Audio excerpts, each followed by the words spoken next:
श्रोताओं नमस्कार, मैं हूं ध्वनिमित्र पांडुरंग पुराणिक और इस समय हमारे साथ लखनऊ से जुड़े हैं वरिष्ठ पत्रकार श्री आलोक पराड़कर। आलोक जी, बहुत बहुत स्वागत है आपका। नमस्कार। नमस्कार पांडुरंग जी। और बहुत अच्छा लग रहा है बनारस से जुड़ के। जी जी, क्योंकि मेरी जड़ें जो हैं बनारस में हैं। बिल्कुल। हम अपने श्रोताओं को ये भी बताएं कि आलोक पराड़कर जी संपादकाचार्य पंडित बाबूराव विष्णु पराड़कर जी के पौत्र हैं। पत्रकारिता के क्षेत्र में संपादकाचार्य जी का एक बहुत उच्च स्थान रहा है। उसी परंपरा का निर्वाह आलोक पराड़कर जी कर रहे हैं और आपको कई पुरस्कार मिल चुके हैं, जिनमें उल्लेखनीय है उत्तर प्रदेश संगीत नाटक एकेडमी द्वारा जो सम्मान इन्हें दिया गया था, उससे सम्मानित किया गया था। तो आलोक जी, बहुत अच्छा लग रहा है आपसे जुड़कर। बताइए, इस समय आप लखनऊ में हैं, क्या स्थिति है कोरोना को लेकर? लोगों की जागरूकता कैसी लग रही है आपको? पांडुरंग जी, न सिर्फ लखनऊ बल्कि कहें तो पूरा देश या कहें पूरा विश्व बिल्कुल एक अभूतपूर्व संकट से गुजर रहा है जी। और मतलब ऐसी परिस्थितियां मुझे नहीं लगती कभी भी समाज के सामने आई होंगी जी। जब 2-3 महीने तक 4 महीने तक लोगों को ऐसा लगे कि वो मतलब पंगु हो चुके हैं। बिल्कुल हमारा विज्ञान, हमारी चिकित्सा व्यवस्था, सारा कुछ एक वायरस के आगे नतमस्तक है। जी जी। तो जब इस तरह की चीजें हैं तो इसमें एक जागरूकता के द्वारा ही हम इसे किसी हद तक नियंत्रित कर सकते हैं जी।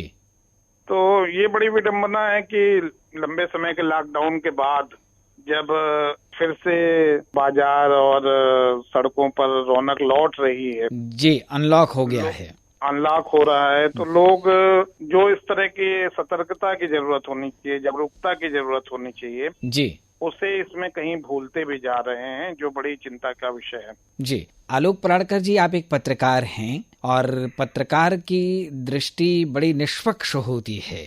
तो पत्रकार के रूप में आप इस कोरोना काल को किस तरह देखते हैं? जो लॉकडाउन से अनलॉक तक का जो पीरियड है, उसमें आपका आकलन क्या कहता है? देखिए, एक तो पत्रकार के तौर पे मैं ये भी बताना चाहूंगा कि पत्रकार की जो एक जिम्मेदारी है, जो एक जवाबदेही है जी, वो लॉकडाउन जब था और अब जब लॉकडाउन खुल गया है उसमें बड़ा ही उसे मतलब एक बहुत ही कठिन परिस्थितियों से गुजरना पड़ा है जी। क्योंकि एक और उसे अपने खुद को भी बचाना है, दूसरी ओर उसे तमाम देश के लोगों के सामने जो एक वास्तविक तस्वीर है समाज की जी, और जो हमारे अगल बगल घटित हो रहा है, जो चारों ओर घटित हो रहा है, उसे प्रस्तुत भी करना है जी। तो मुझे बड़ी खुशी मिल रही है इस बात को कहते हुए कि जैसे बहुत सारे लोग, जैसे जो चिकित्सा व्यवस्था से जुड़े हुए हमारे डॉक्टर हैं, हमारी नर्सें हैं और पुलिस के लोग हैं, हमारे प्रशासन के लोग हैं, इन्होंने इस मोर्चे पर बड़ी कठिन परिस्थितियों से जूझते हुए अपनी जिम्मेदारियों का निर्वहन किया है। बहुत सारे देश के पत्रकारों ने भी इस मोर्चे पर भय को दूर रखते हुए अपने जीवन को एक तरह से दांव पे लगाते हुए लोगों के सामने अपने दायित्व का निर्वाह किया है जी। और जहां तक आपने बात की कि इस लॉकडाउन और अनलॉक का जो दौर है उसे आप कैसे देखते हैं जी, तो ये एक बड़ी ही द्वंद्वात्मक स्थिति है मुझे लगता है समाज के सामने कि एक और उसे इस बीमारी से बचने के लिए घरों में कैद रहना है, घरों में बंद रहना है, लॉकडाउन में रहना है, लोगों से मिलना जुलना नहीं है, वहीं दूसरी ओर उसे अपने जीविकोपार्जन के लिए घर से निकलना भी जरूरी है। बिल्कुल। तो ये एक बड़ी द्वंद्वात्मक स्थिति है। अगर हम लंबे समय तक लॉकडाउन रखते हैं तो बहुत सारे जो देश के लोग हैं उनके सामने एक संकट जीविका का भी उपस्थित होता है जी। इसीलिए मुझे लगता है कि हमारे देश में ऐसी परिस्थितियां नहीं थी कि लॉकडाउन अभी खोला जाता, लेकिन खोलना पड़ा, खोलने की जरूरत महसूस हुई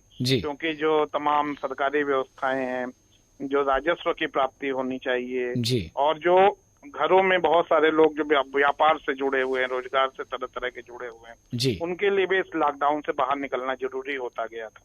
जी। आलोक पराड़कर जी, लॉकडाउन में बहुत लंबा समय रहा है, यानी काफी लंबे समय तक लोग घरों में कैद रहे हैं और उन्होंने परिवार के साथ रहने का जहां एक और आनंद लिया, वहीं कहीं कहीं पर परिवार के साथ रहने में लोगों को तनाव भी उत्पन्न हुआ। आपने इस स्थिति में अपने परिवार के साथ, अपने कार्य के साथ किस तरह का समायोजन किया? यहाँ तक व्यक्तिगत तौर पे इस दौर से गुजरने की बात है तो मतलब व्यक्तिगत तौर पे मेरे सामने दो स्थितियां रहती हैं। या तो मैं ग्राउंड में जाके, फील्ड में जाके अपने काम दायित्व का निर्वहन करता हूँ जी। लेकिन व्यक्तिगत तौर पे मैं बहुत ही एकांत प्रिय व्यक्ति हूँ और मुझे पढ़ना लिखना और संगीत सुनना खासकर जी बहुत पसंद है।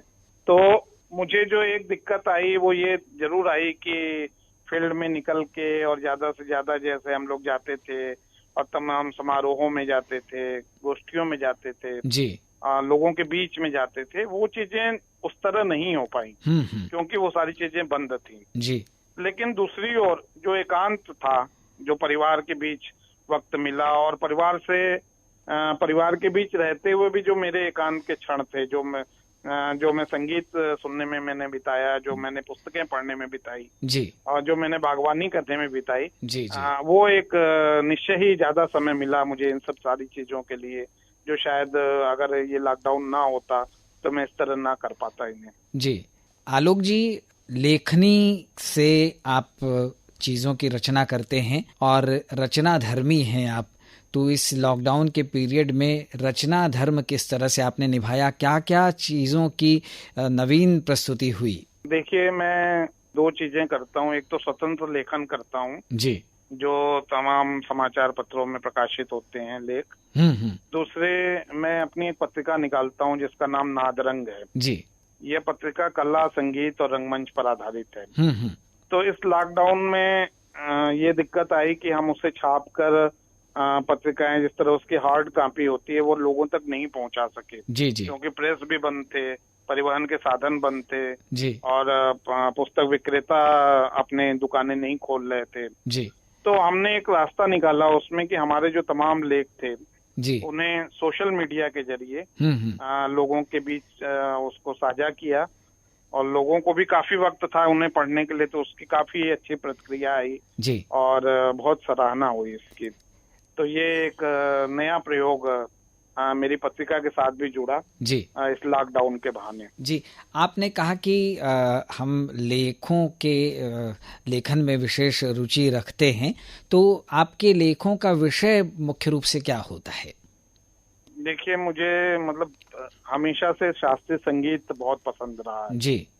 और मैंने 25-30 सालों के अपने पत्रकारिता के कैरियर में जी हमेशा से सांस्कृतिक विषयों पर लेखन में अधिक रुचि ली है जी। और शायद इसकी वजह ये भी हो कि बनारस का जो एक सांस्कृतिक परिवेश है जी, वो कहीं ना कहीं मेरे भीतर बसा हुआ है।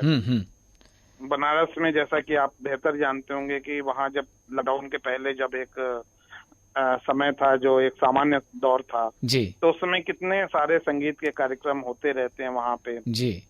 कभी सुबह सुबह बनारस हो रहा है, शाम को कोई संगीत का दूसरा कार्यक्रम हो रहा है जी, मंदिरों में संगीत के कार्यक्रम होते हैं, बैठकें होती हैं, बिल्कुल। तो इसके अलावा नाटक होते, तो ये सारा जो एक परिदृश्य है जी इसने मुझे गढ़ा है, मेरी रचनात्मकता को गढ़ा है। जी। तो इस सांस्कृतिक पृष्ठभूमि से होने के कारण मुझे बराबर सांस्कृतिक विषयों पर लेखन में रुचि ली है। मैंने इसके लिए थोड़ा अध्ययन भी किया है जी। और मैं बराबर संगीत पे, नाटक पे, कला पे लेखन करता रहा हूँ। जी, पत्रकारिता में आप किसको अपना आदर्श मानते हैं? कोई किसी एक को तो नहीं कह सकता जी, लेकिन जरूर किसी की कोई बात पसंद आ जाती है, जी, कभी जी। किसी की कोई बात पसंद आ जाती है। जैसे प्रेमचंद जी का जो एक मतलब जमीन से जुड़ के लेखन है जी, और वो लगता है इतने सालों बाद भी आज हमको कितना प्रभावित कर रहा है, कितना कालजयी है। उसी तरह निर्मल वर्मा जी की जो भाषा की बनावट है, जी, जी। उनके लिखने की शैली है, वो भी बराबर प्रभावित करती रहती है। कभी किसी की कोई कविता अच्छी लग जाती है, कभी किसी की कोई कहानी अच्छी लग जाती है। जी, जी। और ये सारी चीजें अंतस पे कहीं ना कहीं प्रभाव डालती हैं। जी, आपके दादाजी से आपने किन चीजों को ग्रहण किया?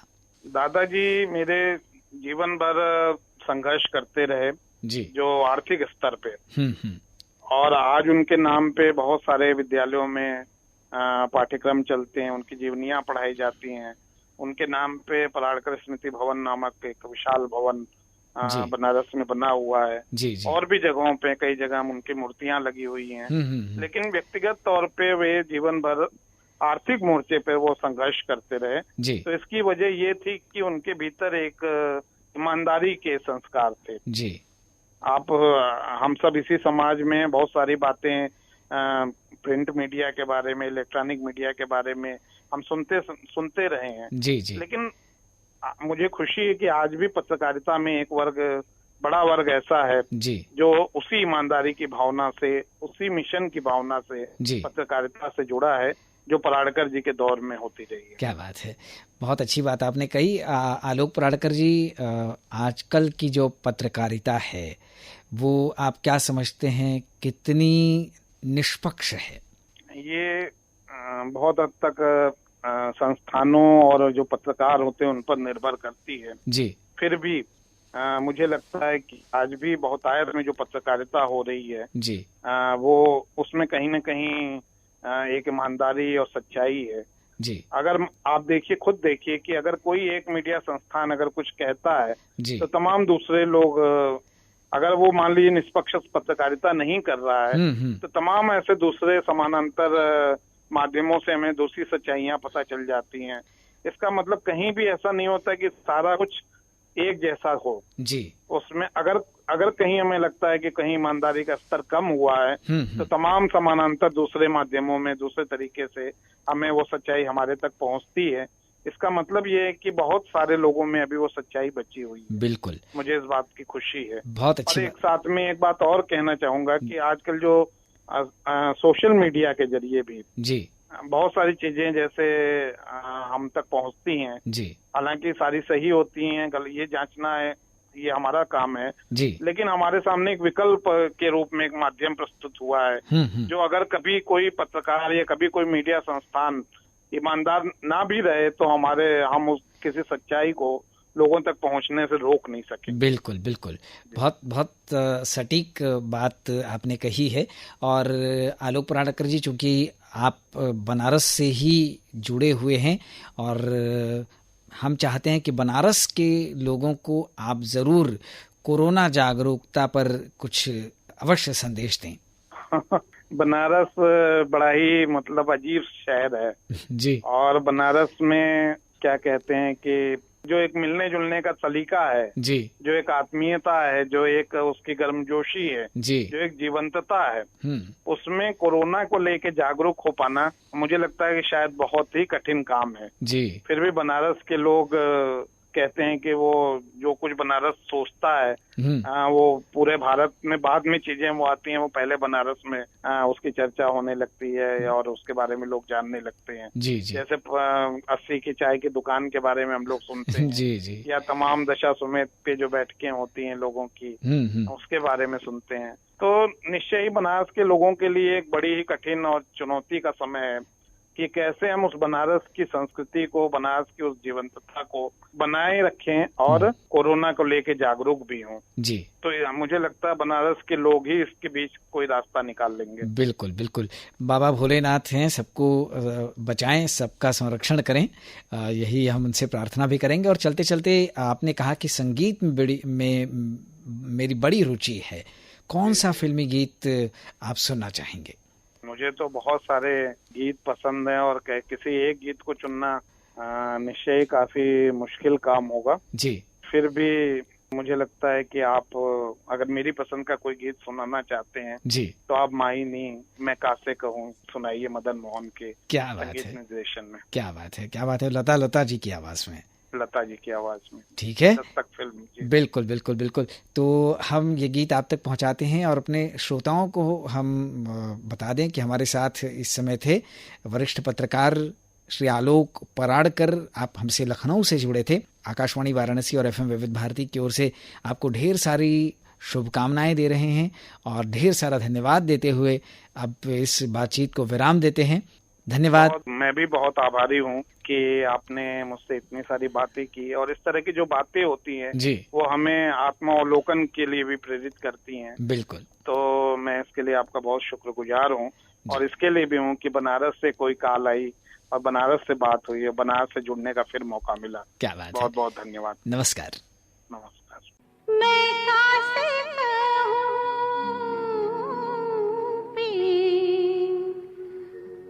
अपने जिया की,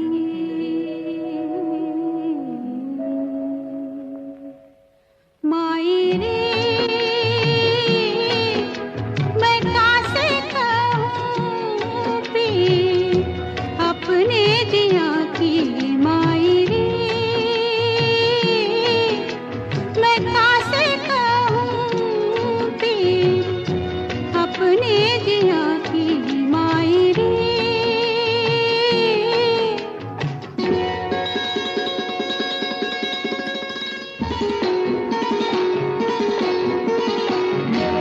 ओस नयन की उनके मेरी लगी को बुझाए ना, तन मन भिगो दे आके ऐसी घटा कोई छाए ना, मोहे बहा ले जाए ऐसी लहर कोई आए ना, ओस नयन की उनके मेरी लगी को बुझाए ना, बड़ी नदिया के किनारे मैं प्यासी, माई रे हाँ माई रे मैं कैसे कहूँ अपने जिया की, माई रे।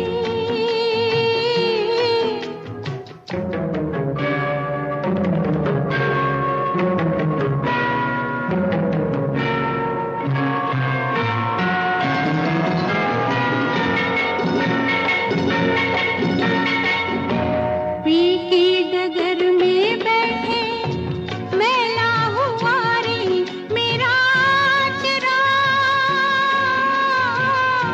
मुखड़ा है फीका फीका नैनों में सोहे नहीं काजरा, कोई जो देखे मैया प्रीत कमा से कहूँ आजरा,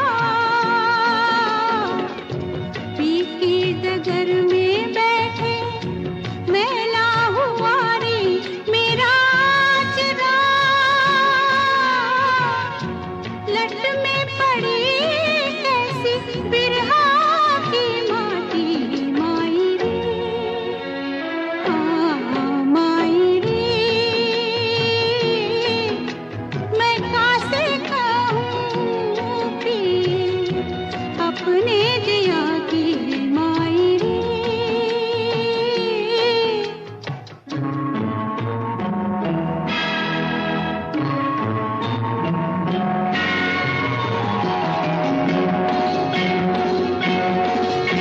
आँखों में चलते फिरते रोज मिले पिया बावरे, बैया की छैया के मिलते नहीं कभी सांवरे, दुख ये मिलन का लेके कहाँ करूँ कहाँ जाऊँ रे, आँखों में चलते फिरते रोज मिले पिया बावरे, पाकर भी नहीं उनको मैं पाती, माई रे हाँ माई रे